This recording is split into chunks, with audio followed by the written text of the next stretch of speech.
Hello, California, and welcome to this week's edition of Your Financial Compass, the show that's dedicated to helping you successfully navigate to and through your retirement. I'm your host, Kristen Oakley, and joining me in the studio is Chris Bulman. He is the founder and a financial planner at Bulman Wealth Group, and Scott Vlohan, financial advisor.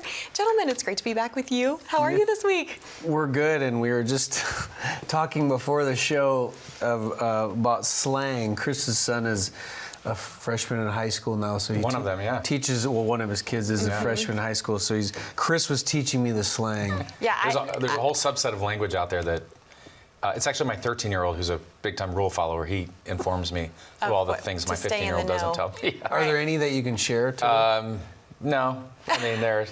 We'll see if we can weave them into the show. Oh my gosh. Yeah. Well, I didn't. Well, actually, yes. So for all of you watching, if you have a teenager and they say, "Oh, it's mid," that just means it's not really great or not really bad.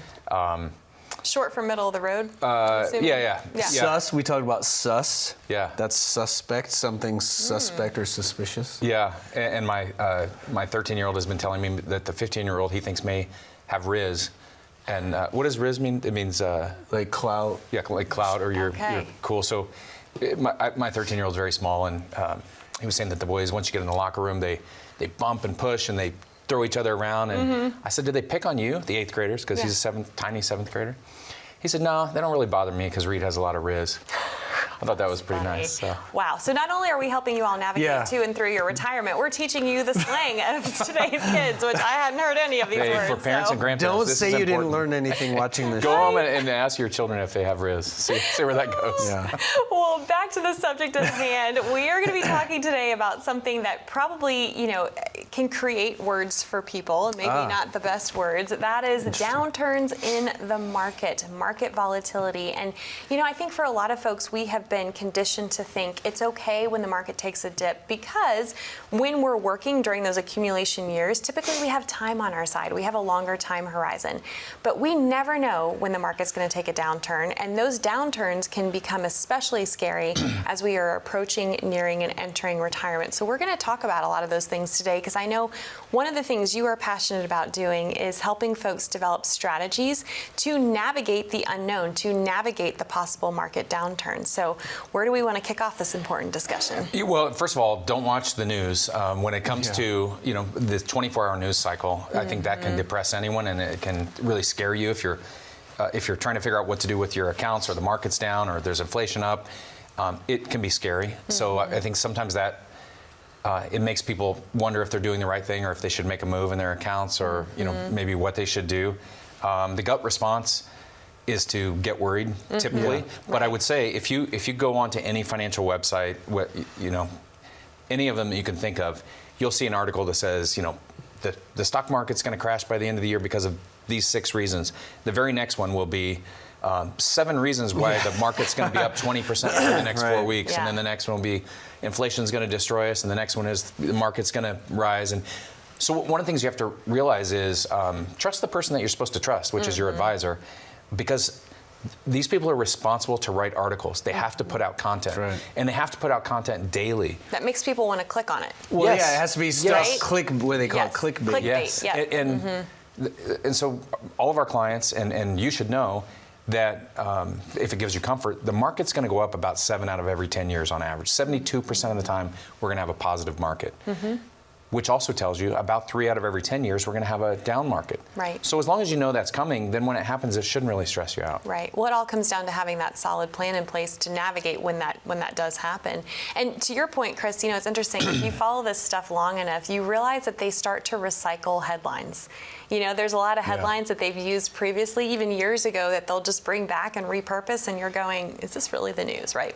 But we digress. Okay, so when people come in with these fears and are scared about market downturns, which, can be very scary, especially depending where you are on your retirement journey, how do you address those fears for folks? It's a good question, because, first off, you want to address it, because you don't want to just leave it and blow it off. Oh, it's nothing. You don't Even want to if minimize it. Right. Yeah, you don't want to totally, bump it down where it's like maybe to them it is this, matches the headline that they read where they're really scared. So first off, you have to address the fear.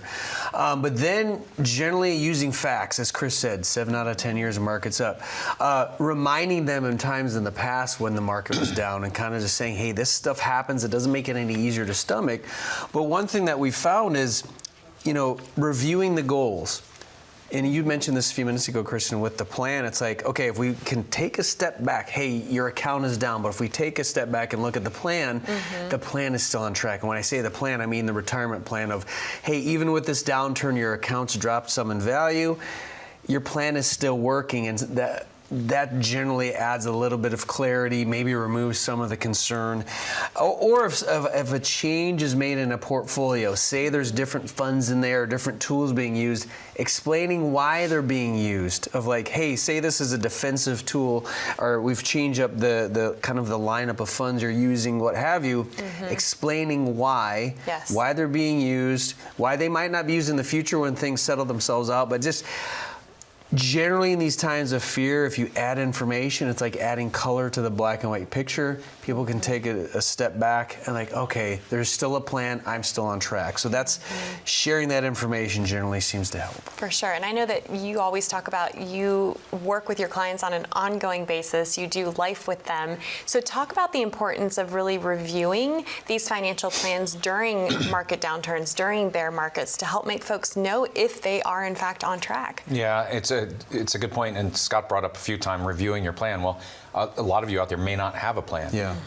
The majority of people that come to see us don't have any kind of a written or printed plan. So that's the first thing, is you can't really compare if you're on track if you don't have a plan in the first place. So we recommend setting up a plan, but then looking at the time horizons, reviewing. A lot of times people will come in and, the first time when you're developing a plan, there's a budget, there's spending, there's income streams, there's all these things that go into it. And then a year later, maybe when we're reviewing for the second or third time, what happens is they look back and they go, wow, what is that expense? We spend way more than that on education, or maybe on our car payments are $2,000 a month, not $500 or whatever it might be. So it's important to update those things. And sometimes they go away. They say, oh, well, no, we paid those 2 cars off. We put $50,000 against our mortgage and paid that down, so we can adjust that. So to continuously adjust it, each meeting really helps. It helps people to stay in tune with their finances, stay in tune with their returns, and stay in tune with the direction that they're moving. And another thing in regards to that is finding out, what we've seen over the years is a lot of times their relationship with the risk changes as they're getting closer to retirement. So we always want to sit down and see, where do you stand? Either a current client of ours, where it's or someone that might want to just kind of review what has their risk changed over the years, or if this is the first time you're sitting down with an advisor, where is my risk level? What is the risk level of my portfolio? Is it in alignment? And so if this sounds like you, and you're like, hey, gosh, I'd like to have my risk analysis redone, or I'm scared about the market, or as this guy mentioned, Chris, we want a plan. We've never had one. If that sounds like you, then I would say call the number below. You can schedule what we call our no-cost financial compass review. We'll talk about those things and see if there's any value that we can offer. It certainly can offer some clarity, though. Wonderful. Scott, Chris, thank you so much. To our viewers at home, that number to call to get your very own Financial Compass, your complimentary portfolio analysis from Chris and Scott and the team at Bulman Wealth, is there on the bottom of your screen. All you need to do is just dial 888-970-4685. You're also welcome to take out your smartphone. You can just open up that camera app, point, click, and scan at that QR code down in the bottom right-hand corner of the screen. That will take you over to a landing page, ask you a few short, simple questions, and then a member of the team will reach out to connect with you to schedule your complimentary appointment that way as well. More on today's show and this important conversation on market volatility right after this.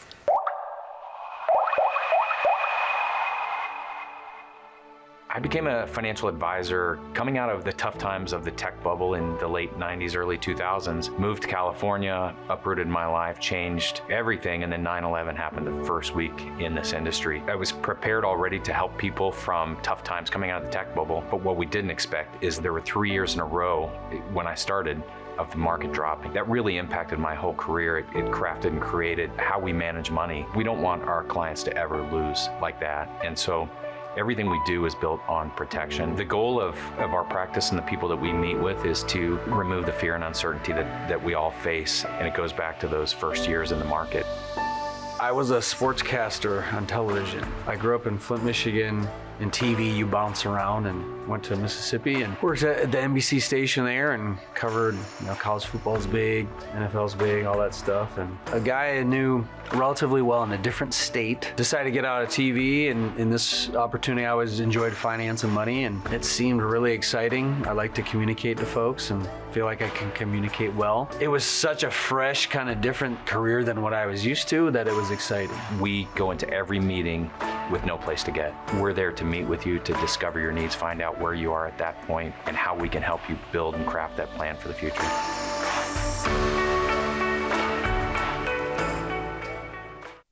Welcome back. You're watching Your Financial Compass, brought to you by the team of Bulman Wealth Group. I'm Kristen Oakley, here with both Chris Bulman and Scott Vlohan, and we are having an important conversation today about market volatility. And the reality is, a lot of people obviously don't like bear markets, right? They are something that a lot of folks fear. They're concerned when the market takes a downturn.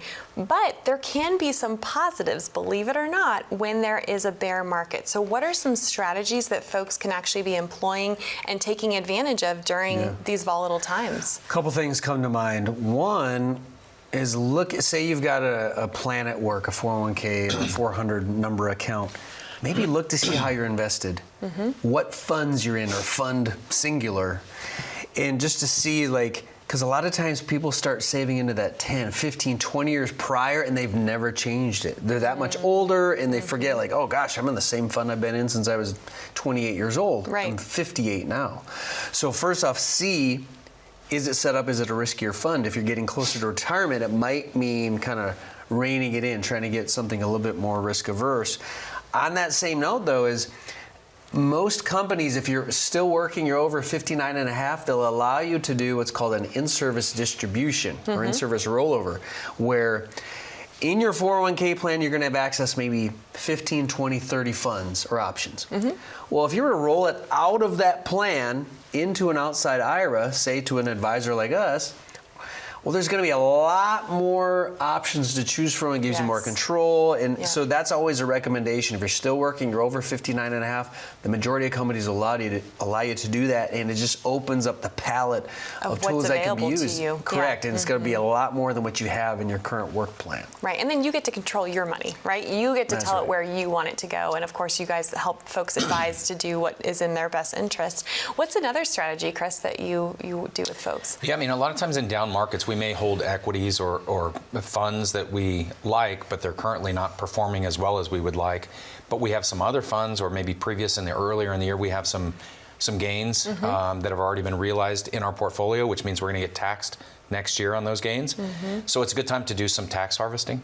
So we may own, again, some equities or some funds that we kind of like where they're at, and we want to participate when they bounce back, but we can sell them. And we can either wait 30 days, and there's some certain rules you have to follow on this, but we can wait the 30 days and then repurchase them, or we can repurchase the next day into a different fund or a different equity that's similar that we also think is going to grow. So we lock in that loss to offset the earlier gains, but now we're going to participate in future gains from another equity that's maybe in a similar path. Right. So that's one strategy. Also, it's really important. We never like to see people taking income from an account that's dropping. Yes. So if you have an account that is dropping and you're taking income from it, we would rather look at some other accounts. Maybe we have some safe accounts, whether it's CDs or some people have hundreds of thousands of dollars in your money market or savings. We'd rather use some income from those areas, wait for our portfolio balance to come back up, so that we're not locking in those losses and taking them as income. Yep. And that's another strategy. I think that's important for everyone to be looking at, to make sure that you're always looking at when you're retired, where your income's coming from, which different account it might be coming from, and try not to take from declining accounts. Well, and talk about the importance of rebalancing a portfolio. Part of that's active money management. It's not this set it and forget it. Oh, I've set up this portfolio and then I never look at it again and hope for the best, right? So talk about how you're able to actively help folks stay on top of it, because really in a bear market, one could argue things are on sale, right? It's a time that's how you buy low. that's what you want to do. And I think we're going to talk about that later in the show in terms of like taking advantage of those things. But in regards to what you're saying about rebalancing, well, this is what Chris and I do for a living. If this is the stuff we follow, and it's like, hey, as I referenced earlier, if you're in a fund in your 401k that, it probably needs time to be rejuvenated or changed, there's that. Or just sometimes I think you can get into the issue of making moves just to feel like you're doing something. Oh, yeah. So there has to be a That's human reason nature. behind it. Yeah, Generally, exactly. if moves are being made, it's in a defensive measure in terms of trying to avoid the pothole, be it market downturn. So you don't want to just, in my opinion, and Chris's, don't just change just for the heck of it. Right. What is the reason behind it? And if it's to reduce risk, if it's to get into funds that are a little bit more stable in a time when things aren't very stable, well then that is certainly a good reason for it. So there's a very fine line as to overdoing it, but at the same time, as you said, as you're getting closer to retirement, you don't want to just, it's always going to come back. Well, that might have been true when you're 48. What if you're 62 and you're retiring in 6 months? Yeah. Sitting on your hands is probably not the answer either. Right, because then you run the risk of starting off your retirement with a significantly lower balance. Yeah, and one of the things that we always tell people is when you're looking at the average return of, let's say, the stock market over time, and Scott and I were studying some numbers on this earlier, over a 40-year period, the stock market averages, 11%. That includes the 80s. If you go a 30-year period and start in the 90s, now it only averages, maybe 10%. If you just go the last 20 years, it averages 9%. So depending on the time frame that we're looking at, number one. Number two, if you say, the average return on the S&P is 10% over the last 95 years, that's great. But this is your time frame. Yeah. Right? You're 65 years old. Right. Your time frame is now 15 to 30 years. What is it going to do in that period? And we can't take the risk that we would take over a 90-year period. Right. And that's an important shift, that mindset shift that has to happen. The strategy has to change the closer you get to retirement. Well, I know folks watching, you help so many folks across the board. You help a lot of people who are entering retirement now, who have just retired. You also help a lot of folks that are still working. So what would be some other pieces of advice you would have on how to handle and navigate market downturns? I stress, try to remove as much of the emotion as you can. Yes. As much as it stings to lose money, especially when you're a certain stage of life, emotions can also force us to make decisions that are rash, bad decisions, what have you. And it's human nature, right, Scott? Yeah. It's human nature. So if you're experiencing these emotions, it's human nature, but recognize it and give someone a call, give us a call, and then we can walk you through recognizing why you're having these emotions, what decisions you might want to make. Right. Yeah. There's nothing like having an independent person being able to look at your accounts, your situation, and be able to help guide you, because a lot of times we're too close to our own stuff. And so again, the offer today, this is to receive a complimentary written financial compass plan from the team of Bulman Wealth Management, and Bulman Wealth Group, and they will be able to help navigate through this with you. So we encourage you, pick up the phone, call that number on the bottom of your screen, 888-970-4685, or again, you're also welcome to scan that QR code, and that will get you connected as well. Stay with us. We'll be back right after this.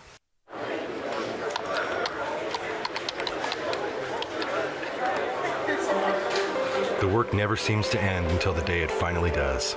After nearly a lifetime on the job, you should be rewarded for all the time you spent working.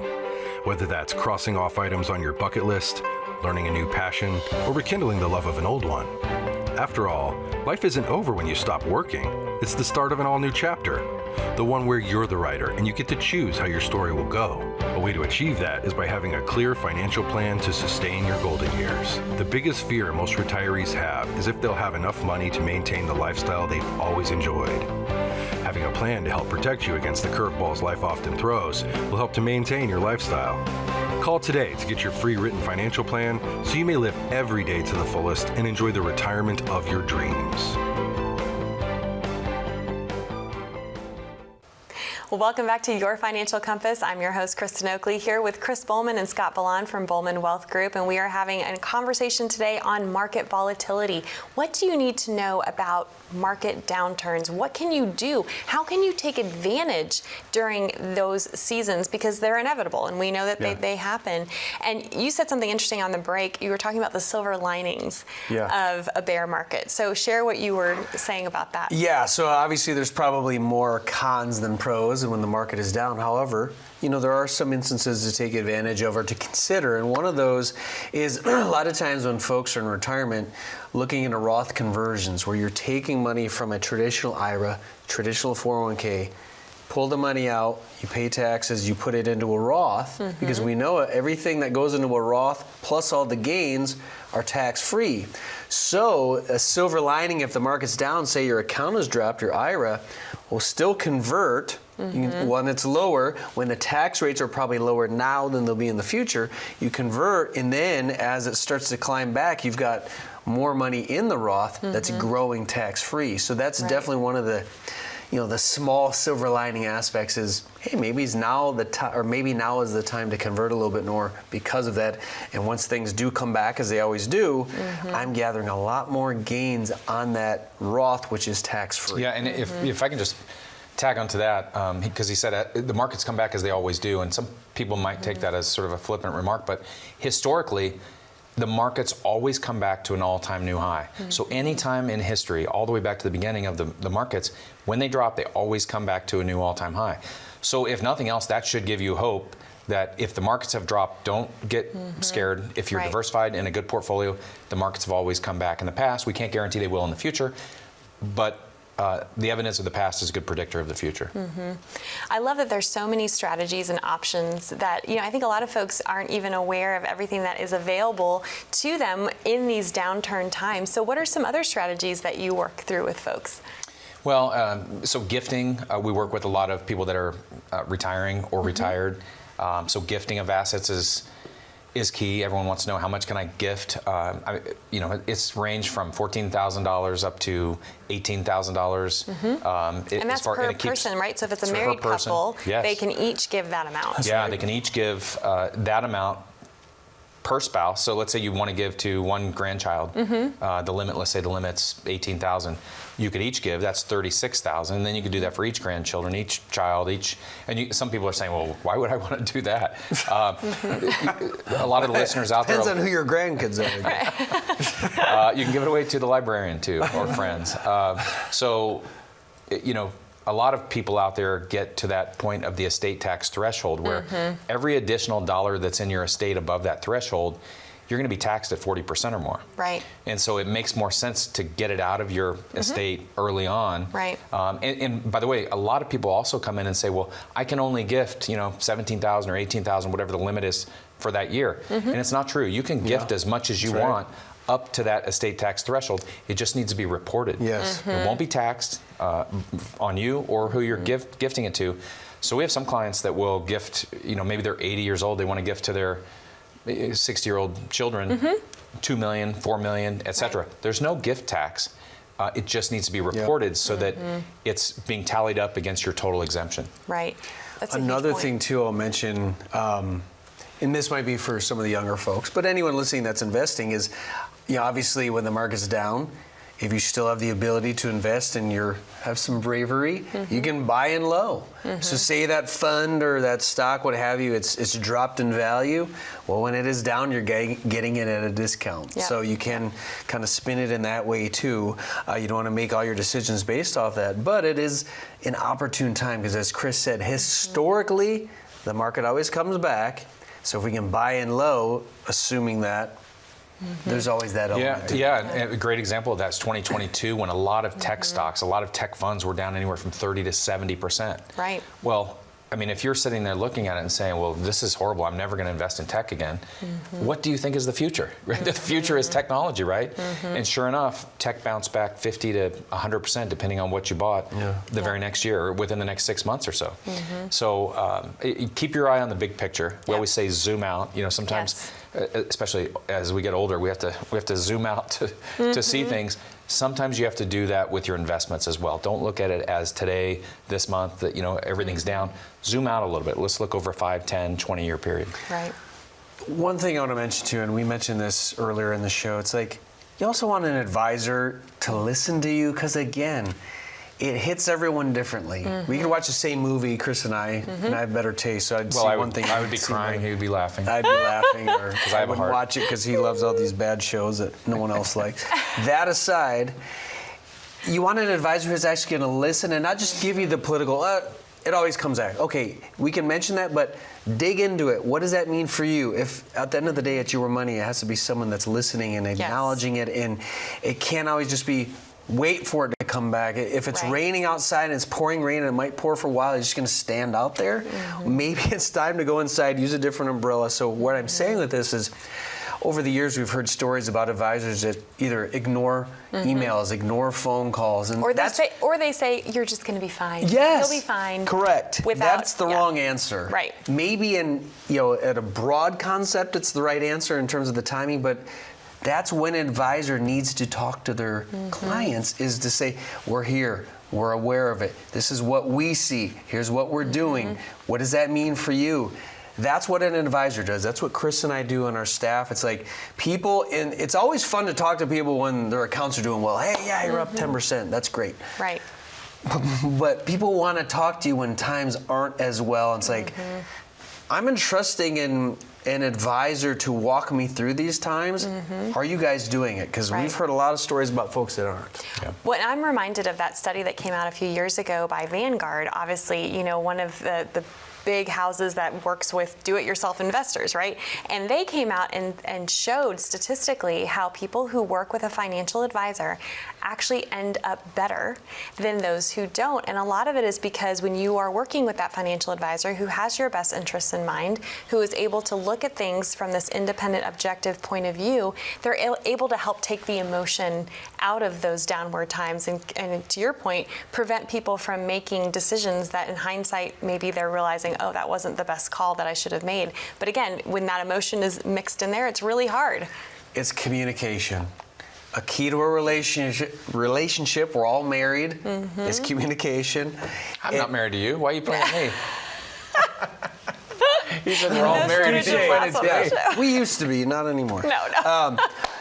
But working with a client is like a relationship, so communicating through these times. So if you feel like your communication is lacking from your current advisor, or you're looking for a group that is open to communication, walking you through these things, walking you through the good times and the bad, then it's worth taking your time. Call the number.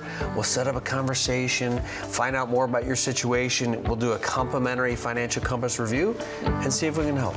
Wonderful. Well, it's always a joy to be with you. Always a good time. I never know what's going to come out of your mouths, but at the end of the day, this is a great opportunity for you to be able to get some solid advice about your individual financial situation. We encourage you, pick up the phone, call that number on the bottom of your screen, 888-970-4685, or scan that QR code and that will get you connected as well. We love you, California. We look forward to being back with you next week. Thanks so much for watching.